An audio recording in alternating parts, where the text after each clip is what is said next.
इसी के साथ आज का क्वेश्चन है, what is public finance and difference between public finance and private finance. तो आज का क्वेश्चन स्टार्ट करने से पहले पिछला वीडियो आपने हमारा ज़रूर देखा होगा।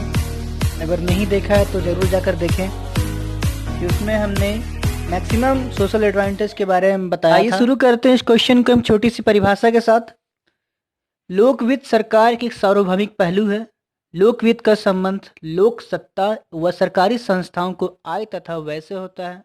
लोक शब्द का प्रयोग सरकार और राज्य के लिए किया जाता है। यह कहा जा सकता है कि लोक वित्त का संबंध केंद्र राज्य, स्थानीय सभी प्रकार के राज्य यानी कि हमारे गांव, ये शहरों में देखा जाता है, इन सरकारों के आय और व्यय से होता है। लोक वित्त का मतलब यही होता है। तो लोक वित्त के अंतर्गत इन सही प्रकार के सरकारों के आय व्यय का अध्ययन किया जाता है। अब चलिए हम आगे देखते हैं। उससे पहले देखते हैं कि हमें लोक वित्त की जरूरत क्यों पड़ी। तो देखिए कि 1930 में 1930 में जब एक गंभीर इकोनॉमिक डिप्रेशन आया था तो कीन्स ने बताया था कि राज्य को राजकोषीय नीति द्वारा रोजगार में वृद्धि करना और उसे उच्च स्तर पर बनाए रखना संभव है। कि अगर राज्य में रोजगार लाना है तो हमें राजकोषीय नीति को पालन करना होगा। इसलिए हमें लोक वित्त की जरूरत पड़ी, राजकोषीय नीति की जरूरत पड़ी। चलिए आगे हम देखते हैं कि लोक वित्त की परिभाषा क्या क्या है। कि विभिन्न विद्वानों ने विभिन्न प्रकार की परिभाषा दी है इसकी। पहले हम देखेंगे प्रोफेसर डॉल्टन के शब्दों में कि लोक वित्त का संबंध सरकार की आय एवं व्यय से तथा इनके दोनों पहलू के समायोजन से है। अगर इनका एक परिभाषा हम कहें तो it deals with the income and expenditure authorities with the adjustment of one two another. इसे किसने कहा था? तो प्रोफेसर डॉल्टन ने कहा था। और एक और है, public finance then constitutes and study of the monetary credit resources of the state. इसको कहा था जेके मेहता ने। फिंडले सिराज के अनुसार लोक वित्त वह विज्ञान है जिसका संबंध सार्वजनिक संस्थाओं के द्वारा प्राप्त आय तथा उनके व्यय करने की पद्धति से है। इसी प्रकार बेस्ट बेल ने भी कहा है कि राज्य के साधनों की पूर्ति एवं उनका उपयोग ही अध्ययन की सामग्री से, जिसे राजस्व कहा जाता है। इस प्रकार बहुत सारे अर्थशास्त्रियों ने बहुत सारी अनेक अनेक परिभाषाएं दी हैं। तो इन परिभाषाओं से ही स्पष्ट होता है कि लोक वित्त का जो मूल अर्थ होता है केंद्रीय, प्रांतीय तथा स्थानीय सत्ताओं के जो आय व्यय है तथा और जो प्राचीन विचारधारा थी वो संकुचित थी। और वर्तमान समय में अगर राजस्व को हम देखें अर्थ तो यह बहुत ही अधिक व्यापक हो गया है। वर्तमान समय में लोक वित्त केवल सरकारी आय व्यय के अध्ययन नहीं बल्कि इसके अंतर्गत वित्तीय प्रशासन, लेखा परीक्षण, वित्तीय नियंत्रण और सम्मिलित किया जाता है। और इसके आगे हम देखते हैं कि इसका हम परिभाषा इस तरह देख सकते हैं कि राजस्व विज्ञान वह है जो सार्वजनिक आय व्यय, वित्तीय प्रशासन, लेखा परीक्षण एवं वित्तीय नियंत्रण के मूल सिद्धांत तथा राजकोषीय क्रियाओं एवं राजकोषीय नीति का समाज एवं आर्थिक व्यवस्था होने वाला प्रतिक्रिया का अध्ययन करता है। इस प्रकार लोक समुदाय जिन रीतियों से अपना धन खर्च करते हैं तथा जिन उपायों से ऋण प्राप्त करते हैं उन उपायों को लोक वित्त की क्रियाओं का नाम दिया जाता है। और यह उपाय चूंकि राजकोष की क्रियाओं से संबंध रखते हैं तो इन्हें राजकोषीय क्रियाएं भी कहा जाता है।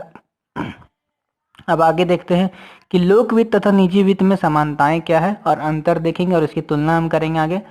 तो पहला समानता है अधिकतम संतुष्टि। तो कोई भी व्यक्ति या राज्य चाहता है कि उसे अधिक से अधिक संतुष्टि प्राप्त हो और कि मानवीय आवश्यकताओं की अधिकतम संतुष्टि निजी व्यक्तिगत संबंध जहां व्यक्तिगत आवश्यकताओं की संतुष्टि से होता है, लोक वित्त का संबंध सामाजिक आवश्यकताओं की संतुष्टि से होता है।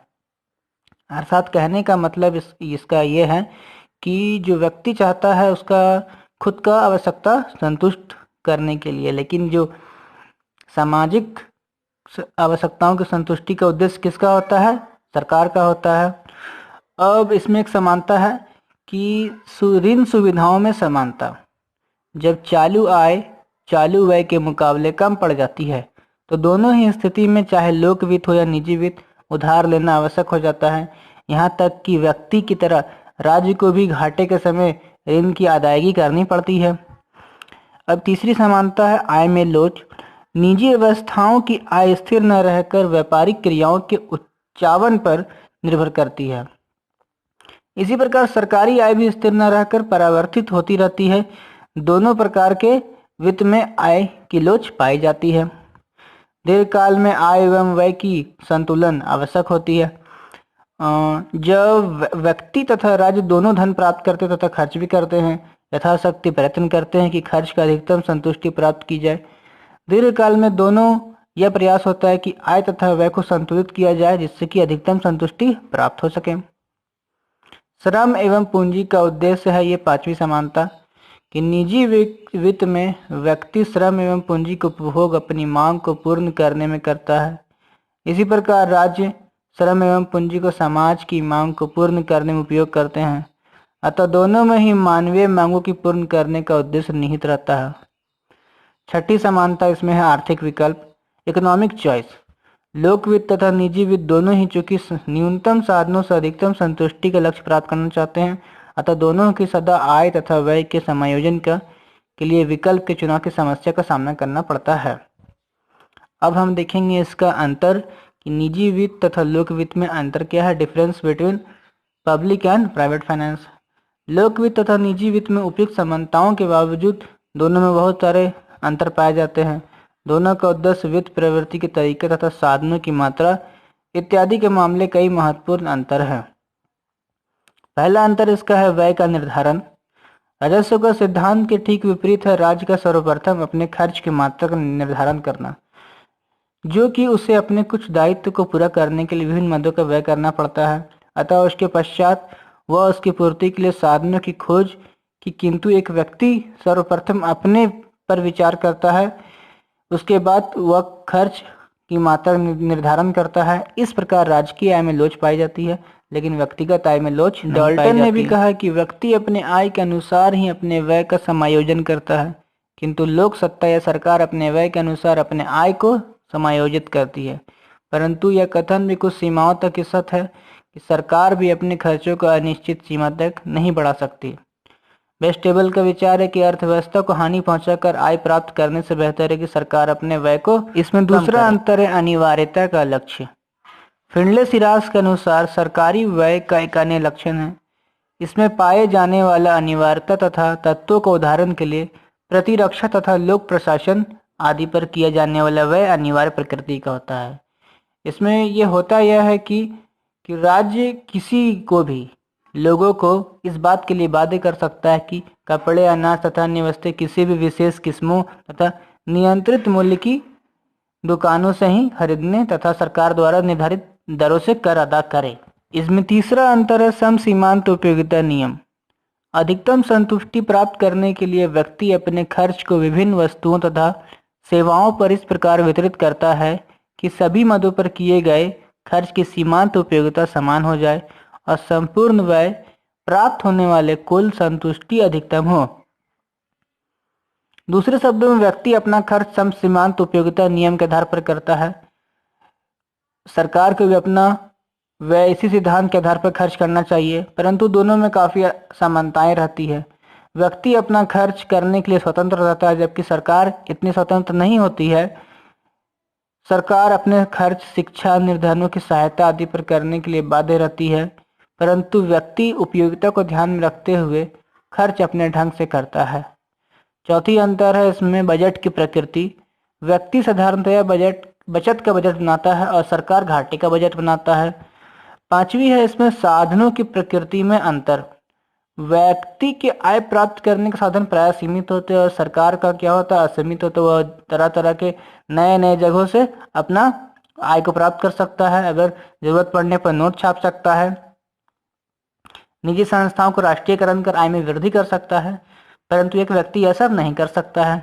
व्यय का उद्देश्य, व्यक्तिगत व्यय का उद्देश्य हमेशा क्या होता है कि लाभ कमाना होता है, लेकिन राजकीय व्यय का उद्देश्य क्या होता है, लाभ कमाना नहीं होता। जन कल्याण से उसको जो मतलब रहता है।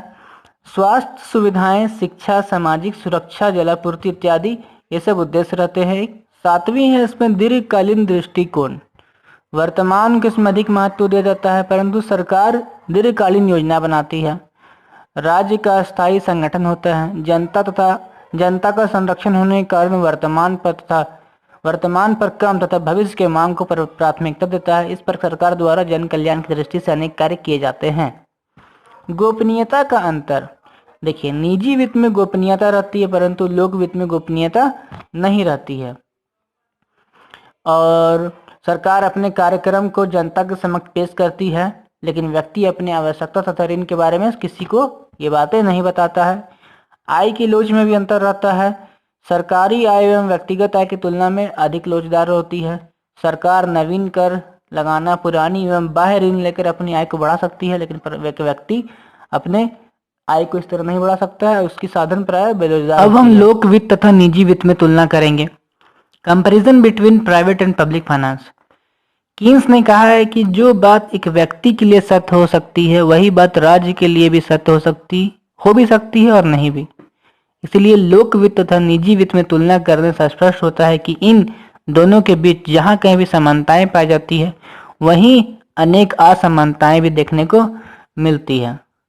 तो इसी के साथ ये वीडियो कंप्लीट होता है और हम इस निष्कर्ष पर पहुंचते हैं कि एक राष्ट्र के लिए लोक वित्त जो है वो बहुत ही जरूरी है। और लोक वित्त में बहुत सारे कार्य होते हैं और उन्हीं कार्यों, उन्हीं नीतियों के द्वारा एक राष्ट्र को चलाया जाता है और उन्हीं आय और व्यय से लोगों का जन कल्याण किया जाता है। अगर ये वीडियो आपको अच्छा लगा तो इसे लाइक और हमारे चैनल को सब्सक्राइब जरूर करें। Thank you.